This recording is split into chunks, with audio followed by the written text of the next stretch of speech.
Hi அஸ்ஸலாமு அலைக்கும். இன்றைக்கி மட்டன் குழம்பு எப்படி வைக்கிறதுன்னு பார்க்கலாமா? ஒரு குக்கர் எடுத்துக்கங்க, கொஞ்சமாக ஆயில் போட்டுக்கங்க, ஒரே ஒரு பட்டை, ஒரே ஒரு பிரிஞ்சி இலை, ஒரு கைப்பிடி வெங்காயம், ஒரு கைப்பிடி வெங்காயம்னா 2 பெரிய ஆனியன், ஒரு கைப்பிடி தக்காளி, அதே மாதிரி 2 தக்காளி நல்லா போட்டு வதக்குங்க. நல்லா வதக்கும் போது தான் நல்லாயிருக்கும், டேஸ்ட் நல்லாயிருக்கும். ஒரே ஒரு பச்சை மிளகாய். நான் சொல்கிற அளவு வந்து 1/4 கிலோ மட்டனுக்கு நான் சொல்கிறேன். மட்டன் குழம்பு நான் ஒவ்வொருத்தவங்க ஒவ்வொரு ஸ்டைலில் வைப்பாங்க, நான் எப்படி வைக்கிறேன்னு பாருங்கள். ஒரே ஒரு டீஸ்பூன் இஞ்சி பூண்டு பேஸ்ட்டு நல்லா அந்த ராஸ்மெல் போகிற அளவுக்கு நல்லா வதக்கிக்கங்க.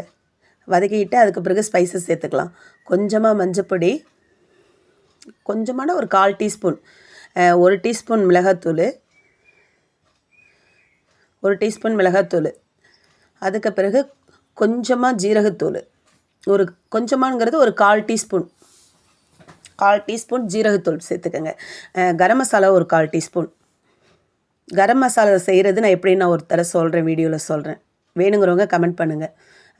அப்புறம் தனியா பொடி, மல்லிப்பொடி வந்து ஒரு 2 டீஸ்பூன், 2 டீஸ்பூன் மல்லிப்பொடி போட்டு நல்லா வதக்கி விடுங்க. தயிர், மட்டன் கிரேவிக்கு தயிர் போட்டுக்குவேன் நான். சில பேர் தேங்காய் ஊற்றி செய்வாங்க, நான் ஆல்மோஸ்ட் சொல்லியிருக்கேன். எனக்கு தேங்காய் ஊற்றினா அந்த கிரேவி பிடிக்காதுன்ட்டு. ஒவ்வொருத்தவங்களுக்கும் பிடிக்கும். தேங்காய் ஊற்றினா அது ஒரு டேஸ்ட் நல்லா தான் இருக்கும். நான் தயிர் போட்டு மட்டும்தான் செய்வேன் மட்டன் கிரேவி. தயிர் போட்டு நல்லா இது பண்ணிக்கங்க, கிரேவியாக நல்லா மேக்ஸ் பண்ணிக்கங்க. மட்டன் 1/4 கிலோ நல்லா க்ளீன் பண்ணி வச்சுருக்கு. 1/4 கிலோ மட்டனை தூக்கி அதில் போடுங்க. போட்டு நல்லா அதில் அப்சர்வ் ஆகிற மாதிரி பாருங்கள்.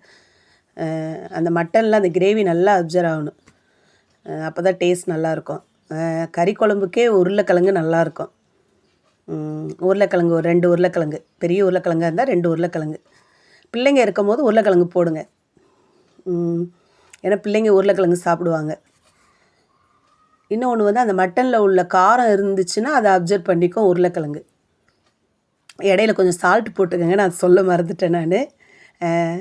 அப்புறம் மட்டன் கிரேவி செம்மையாக ரெடி ஆகிருக்கு. ஒரு 5 விசில் விட்டால் போதும்.